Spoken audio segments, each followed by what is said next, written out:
Salam sehat teman-teman Jeep. Ini ada gelombang lagi virus di Yogyakarta dan mungkin di Jakarta lebih duluan. Harapannya teman-teman Jeep harus tetap prokes, harus tetap waspada, harus selalu senang supaya imun kita naik dan selalu kita saling menjaga satu sama lain. Jadi kita kalau bertemu teman ya harus pakai masker, harus jaga jarak. Itu selain menjaga diri kita juga jaga orang lain. Itu nomor satu sekarang. Sehat itu jadi nomor satu gitu. Salah satunya biar imunnya naik, dolanan Jeep. Nah, ini ada dua teman saya, teman baik saya, bos saya. Satu di Jakarta, satu di Bandung. Tapi plat nomornya dua-duanya Bandung. Pak Adrian kemarin-kemarin mainannya Land Cruiser, VIC 200, 80, 100 gitu. Tapi ini agak kepincut dengan Jeep. Kemarin ngobrol-ngobrol, kalau mau beli Jeep yang pakai harian enak, buat kerja, tol to tol, terus ya happy dibawa nyetir. Apa ya mas? Ya saranku, jika 2 pintu, cari yang 36 Pentastar. Terus kalau bisa Rubicon, kalau enggak minimal Sahara. Kalau pakai hari-hari Sahara lebih comfort. Walaupun familiar ya, tapi setup ECU dan lain-lain itu sebenarnya beda gitu. Bahkan spring rate-nya aja Sahara beda. Terus akhirnya dapat lah Sahara. Dapat bagus banget, ini kilometer masih 15.000 2013. Memang harganya udah mulai tinggi, tapi ya sebanding lah dengan apa kualitasnya. Beliau pengen mobilnya daily activity, jadi nggak banyak dimodifikasi, terus masih nyaman dipakai kerja. Kalau Jakarta kerjanya itu tol to tol kan, mobil agak kenceng, lari 120, 140 masih comfort. Poinnya itu terus nggak rewel gitu, maksudnya ya diameter ban nggak boleh gede-gede, maksimal pakai ini 285 70 17. Setupnya rapi aja, nggak usah ada penambahan bobot yang lebih-lebih. Terus nyaman gitu kan. Sama Pak Jimmy juga begitu. Ini mobil udah dari baru dia beli, Rubicon 36. Ini salah satu mobil yang sekarang jadi carian orang. Ini kasusnya kemarin udah dimodifikasi, dia senengnya ngebut 140, 160, tapi nggak pernah dapat setup suspensi yang sesuai dengan kebutuhan beliau, karena biasanya naik sedan kan repot. Habis dari sedan terus naik Jeep pasti komplain kan. Nah itu setupnya mirip karena peleknya sama IV, bannya sama BFG 285 70 17. Berarti liftnya adalah 1 inch gitu loh, 1 inch atau 1,5 inch. Itu maksimal nggak sampai 2 inch. Makanya kalau kita ngomong dari mobilnya Pak Jimmy dulu, Pak Jimmy itu ini mobilnya begitu, terus bumpernya dia pakai ini pakai apa itu lupa aku. Ini yang IV, ini yang IV non loop gitu loh. Kalau yang loop ada pipanya. IV non loop itu termasuk bumper yang ringan, nggak terlalu berat. Terus yang belakang juga IV, setupnya IV, peleknya IV gitu kan.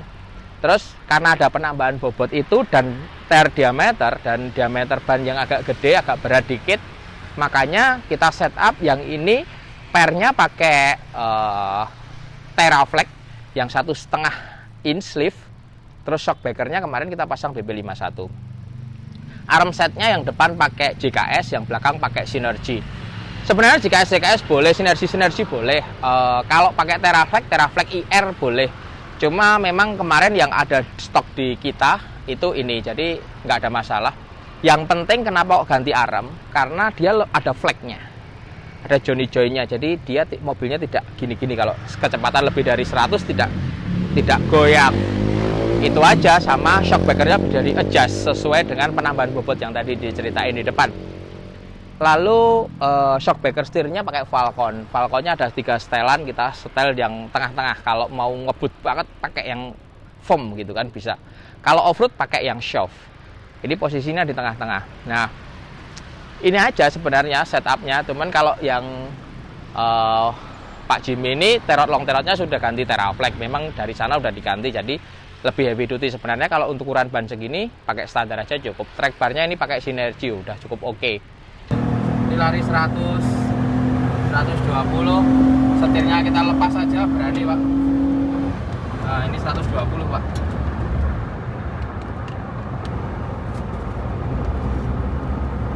Belok 110.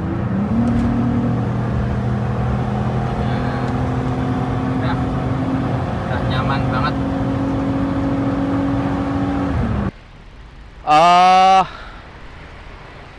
Kalau bocoran nitro dengan setup segini, ini nitronya kita set 290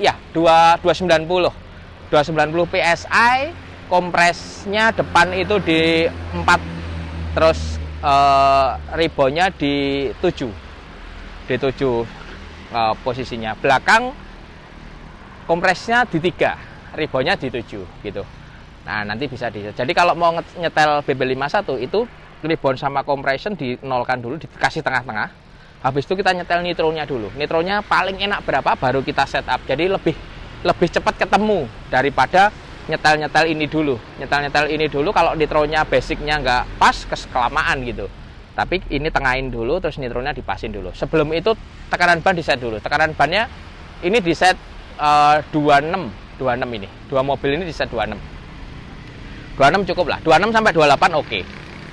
Gitu. Terus modifikasi lain karobotor. Kita pasang karobotor karena biar happy, karena kalau JK tua, JK yang 38 gitu, yang masih setirnya palang gitu kan, biar tambah seneng pasang karobotor. Karobotornya yang kilometer per jam.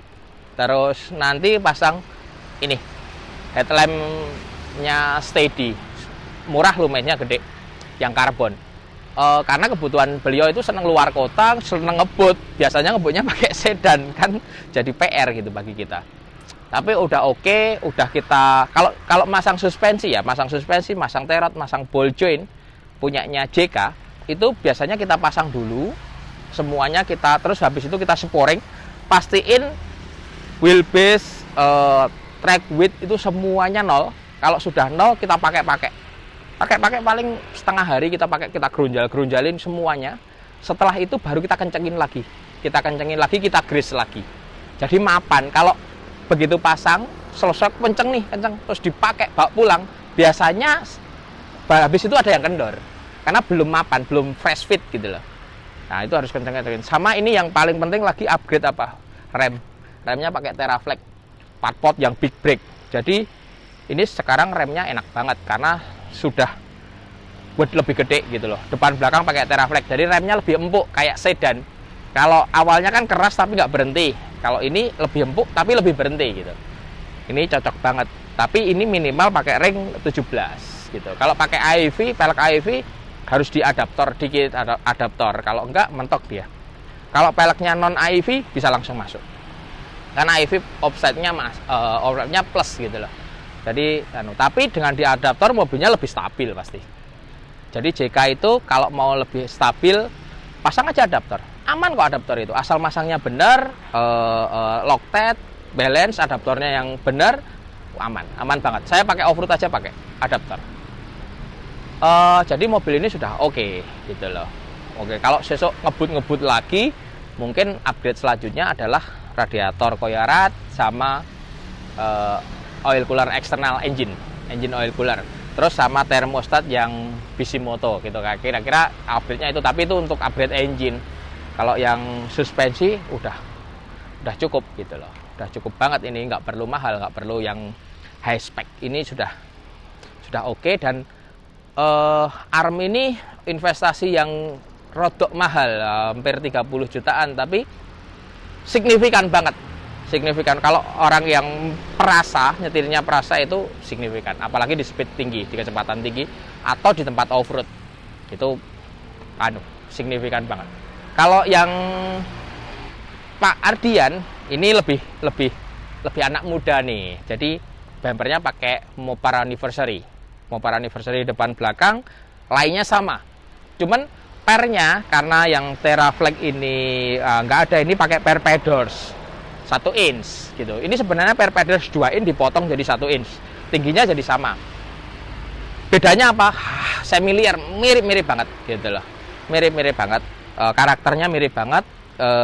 Setup suspensinya mirip, armnya juga sama, pakai depan pakai JKS, belakang pakai Synergy, lainnya full standar karena T-rod, long T-rod, track bar itu masih bagus. Kalau masih bagus pakai standar aja. Tapi kalau teman-teman punya JK terus ternyata T-rodnya sudah kocak atau track barnya kocak, mendingan jangan beli Mopar, jangan beli standar, tapi langsung upgrade aja ke Teraflex atau ke Synergy. Itu harganya tipis-tipis tapi kemampuannya atau kekuatannya jauh.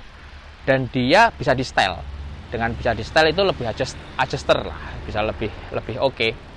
Gitu. Terus yang ini hampir nggak ada modifikasinya, cuman konsen ke kaki-kaki sama ban sama velg. Cuman velgnya warnanya beda, ini hitam, ini abu-abu, memang menyesuaikan dengan warna bodi mobil ya.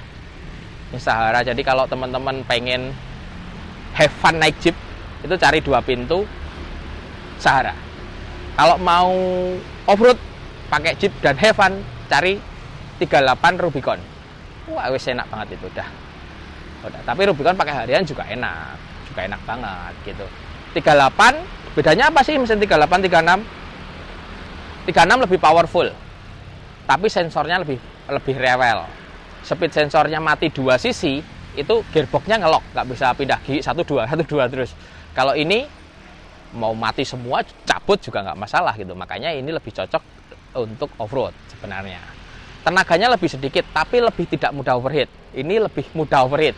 Hati-hati gitu loh. Sama tips sekali lagi, kalau cari JK36, perhatiin kabel bodi di firewall yang nempel firewall itu kan ada kabel bodi utama. Itu ada selongsong kabelnya. Kalau itu sudah rapuh, itu gejala pernah overheat. Kalau pernah overheat biasanya bermasalah di sensor-sensor. Itu kita sudah ngalami berbagai macam mobil JK yang pernah overheat gitu loh. Itu problemnya panjang. Kalau bisa cari yang masih utuh itunya. Paling gampang dilihat dari situ. Terus yang kedua, teman-teman JK hati-hati. Olimatic itu selalu di maintenance. Ini ada beberapa kasus di bengkel itu begitu kita buka olimaticnya bermasalah. Begitu kita buka olimaticnya sudah ada gramnya, olinya encer banget dan hitam. Artinya kayaknya jarang banget diganti gitu. Olimatic, oli transfer case itu tolong diganti karena transfer case ini walaupun tidak di setup di 4x4 tapi dia kan muter terus nih. Rantai itu muter terus gitu loh. Nah itu butuh maintenance juga, butuh diganti juga gitu loh. Nah itu tolong diperhatiin teman-teman gitu loh. Jangan sampai ini problemnya sudah rusak maticnya karena ada gramnya, itu dibawa ke tukang matic di overhauling, diganti jenenge repair kit matic. Bareng pasang habis hampir 40 juta, nggak sembuh, tetap bermasalah karena gramnya tadi itu adalah bodi-bodinya kompartemen dalam matic itu yang sudah jadi aus gitu loh. Sedangkan cari unit matic yang bekas copotan susah banget. Makanya sebelum rusak teman-teman maintenance oli matic tuh sayang gitu loh.